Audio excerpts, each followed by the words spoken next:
Hello mga mi! So for today's video, I will show you how to crochet this one in rows. Tapos pinapakita ko lang sa inyo kung paano siya i-work in rows. So mag-start tayo by working in chains. Ito yung pinaka-foundation chain niya. So kung ilan ang gusto mo, like kunyari gusto mo ng 12 nito, bale, ito times lang natin sa 4. And in my case, gagawa lang ako ng sample. So ang gagawin ko lang is yung 4 na triangle. And then at the end, mag-chain tayo ng 2 extra chains para sa turning chain niya. Gawa muna tayo ng foundation chain, make a slip knot, and then chain 16.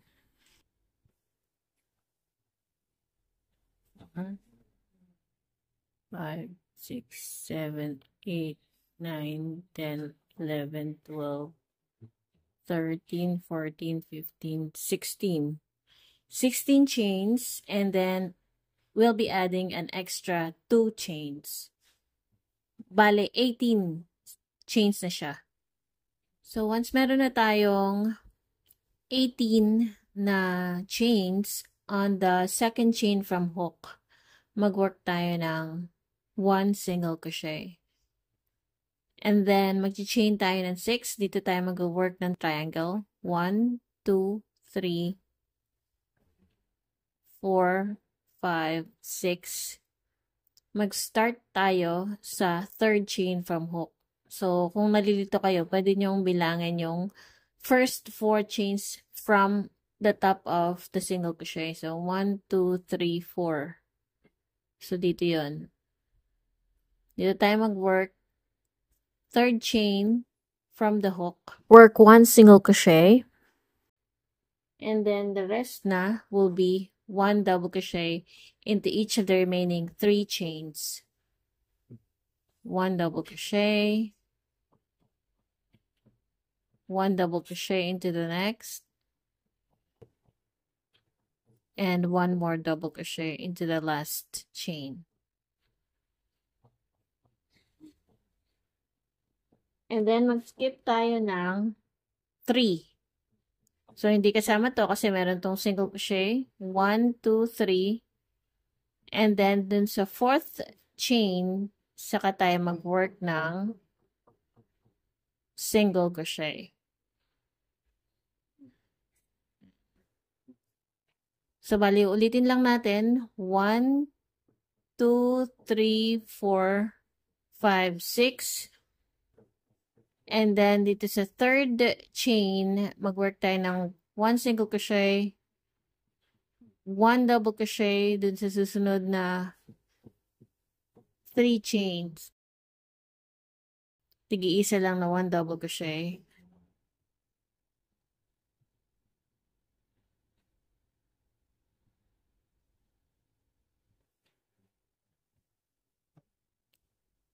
Tapos, skip tayo ng 3. So, into the 4th stitch. So, dito sa 4th stitch, uulitin natin yung paggawa ng triangle. So, ito na yung itsura niya. Ngayon, papakita ko sa inyo sa susunod na clip kung paano tapusin yung row. Once you get to the last row, kailangan meron kayong na-skip na 3 chains at yung 4th chain doon, mag-work tayo ng single crochet. Pinakamadali yung every second row. For the second row, mag-chain tayo ng 6. 2, 3, 4, 5, 6. And then, ibabaliktad natin siya, patalikod. Mag-work tayo ng single crochet sa ibabaw. So, dito natin sa unang stitch ilalagay yan. Mag-work tayo ng single crochet.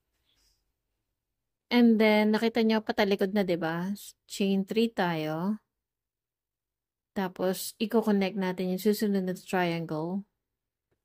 Dito sa susunod, sa top ng stitch.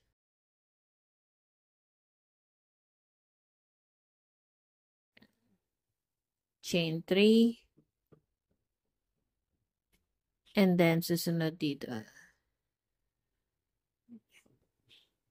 1 single crochet. Chain 3. and then work 1 single crochet. So, nakita nyo, nag-connect na lahat ng ating triangle. Mag-chain 1 tayo. So, mag-work tayo ng double treble. And then, into the last, yung first na ginawa nating single crochet, mag-work tayo ng double treble. So, dito yan. 1, 2, 3, 4. Tapos na ang ating first layer of triangle stitches. Ang repeating pattern natin ay yung second layer of triangle stitches. Kasi doon natin pagbe-basean yung uulitin nating 4 rows na pattern. For row 3 naman, we're going to chain 10. 1, 2, 3, 4, 5, 6, 7, 8, 9, 10. Babalik na rin natin. So, nakapaharap na tayo niyan. And then, mag-work tayo on top of this single crochet na ginawa natin previously. Mag-start ulit tayo gumawa ng triangle. So, 1, 2, 3, 4, 5, 6. On the third chain, doon tayo mag-work ng 1 single crochet. 1 double crochet into each of the 3 chains. 1, 2,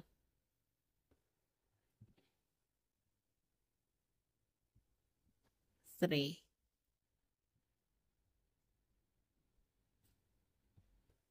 And then, mag-work tayo ng single crochet. Skip natin yung 3 chains doon.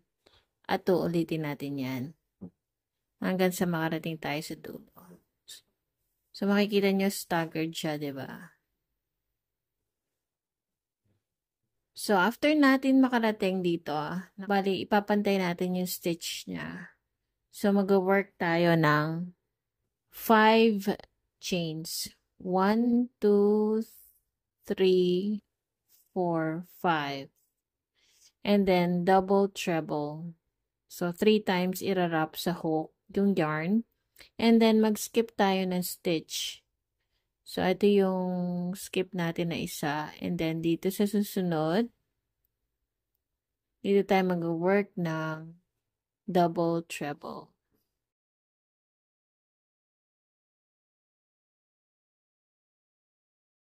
So, makita nyo, hindi pa nagko-connect yung mga triangle natin. Yun ang gagawin natin sa next row. So, for the 4th row, chain 1, turn, babalik na rin natin, and then 1 single crochet. Tapos, chain 3 ulit tayo, and then mag-work tayo ng stitch dito.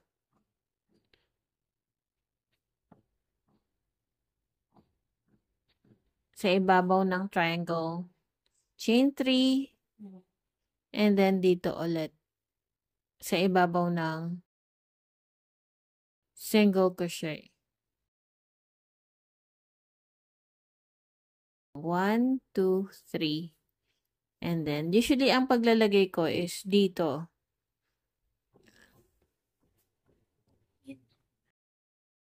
And 1, 2, 3. Tapos, magbibilang ka ng 6 na chains mula dito. 1, 2, 3, 4, 5, 6. Dito sa 6th na chain, saka tayo mag-work ng final stitch natin for this row. 1 single crochet. Nakatalikod siya. So, napapansin nyo, every time na mag-work tayo ng single crochets and chain 3, lagi siyang nasa likod. Mag-start na tayo sa row 5 niyan. Mag-chain 1 tayo. Baligtad rin. And 1 single crochet.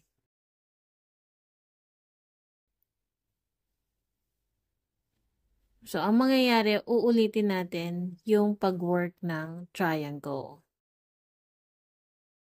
So, meron na naman tayong 4.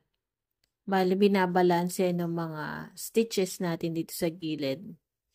Yung number of rows. So, makikita nyo, third row, magiging 4 siya. So, susunod naman, magiging 3 na lang siya katulad nito. So, ito yung uulitin natin. Itong 2 row na to. Actually, parang 4 na row siya kasi pag binaligtad mo, di ba, mag-chain 3 ka pa and 1 single crochet. And then, triangle, tapos, pag tinalikod mo, chain 3 and 1 single crochet. Kaya lahat ng triangle na stitches, paharap sila. Anyway, guys, if ever na gusto nyong gawin ito in rounds, same steps, except hindi na kayo maglalagay ng turning chain.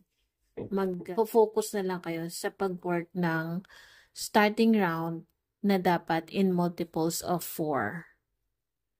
So, papakita ko lang sa inyo yung unfinished, kasi hindi ko pa natapos.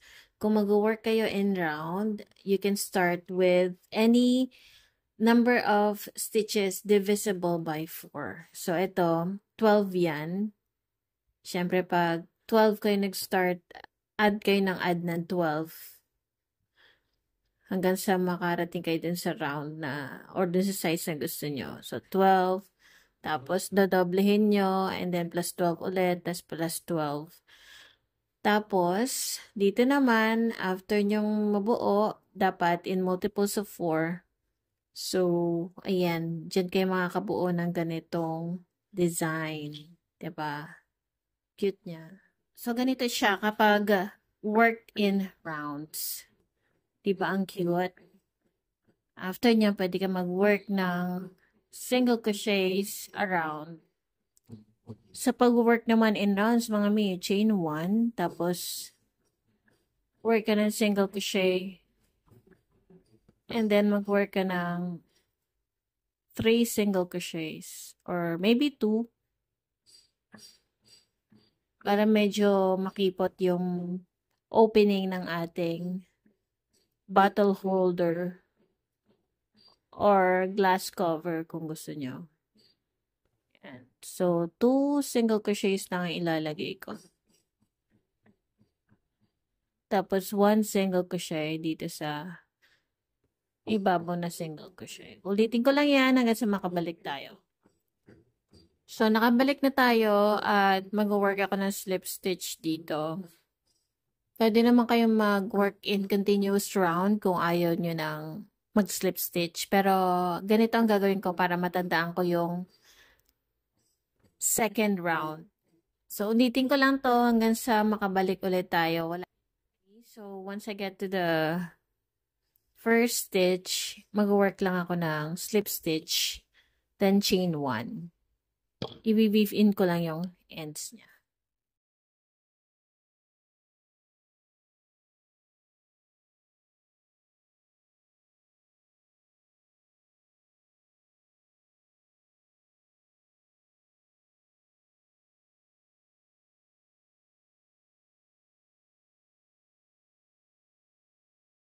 Ganito ako mag-weave ng ends, mga mi. Sinisigurado ko na maayos at secure para hindi siya mabilis matastas. Tapos binubuhol ko pa siya. So, ready na ang ating cover ng base.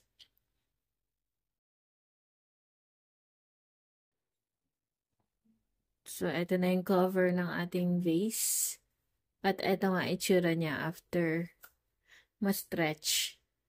Ang gamit ko nga pala dito is yung polyester yarn. Imported siya, dala ng kapatid ko. So, shout out sa aking sister.